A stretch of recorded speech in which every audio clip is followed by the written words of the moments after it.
Welcome to our channel. Today we're going to talk about using sandpaper versus a carbide scraper when you have a finish that you're getting off of a dresser. The finish that I'm going to be investigating today is like a blonde dresser, so it's a pretty thin finish. It's not something like where you're trying to get paint off, which I did use the carbide scraper for that because I didn't want to use a chemical stripper, and also I didn't want to use sandpaper because it tends to clog up when you're sanding off the paint. So in that case, I will already tell you a carbide scraper is your friend.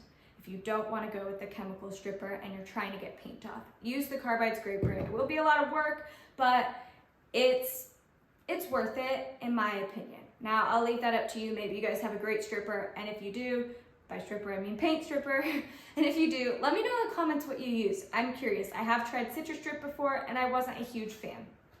But today, let's dive in and see which one wins for getting this finish off this blonde dresser. Okay, so I have a timer set on my watch. I'm going for 1 minute, and I'm gonna see how much I can get with this sander for 1 minute, and then I will compare it to what I can get with the carbide scraper for 1 minute, like how much area I can cover. And then I will give an effort analysis at the end of which one I thought was easier and if it was worth the time. So let's get into it.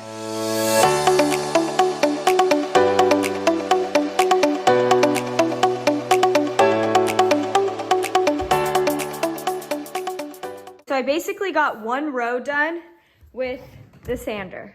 So now let's try out the carbide scraper.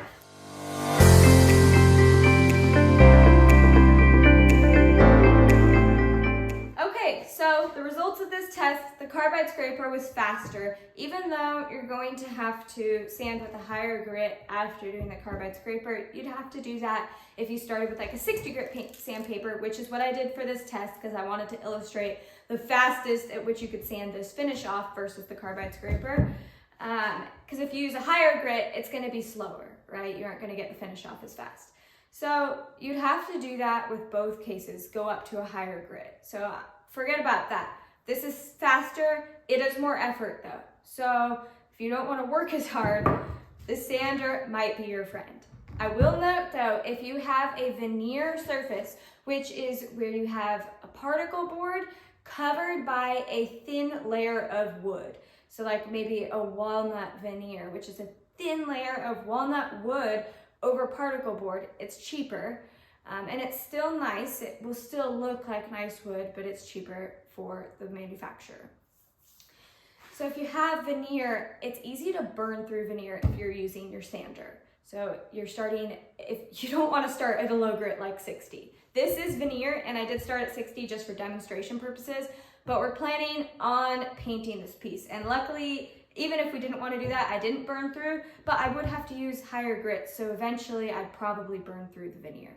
So that's not something that you want to do. So in that case, the carbide scraper might be your friend if you have a veneer surface. If you have solid wood, then I'll leave it up to you. Go with the sander or the carbide scraper, depending on what your goals are, effort or time. If you don't want to work as hard, go with the sander.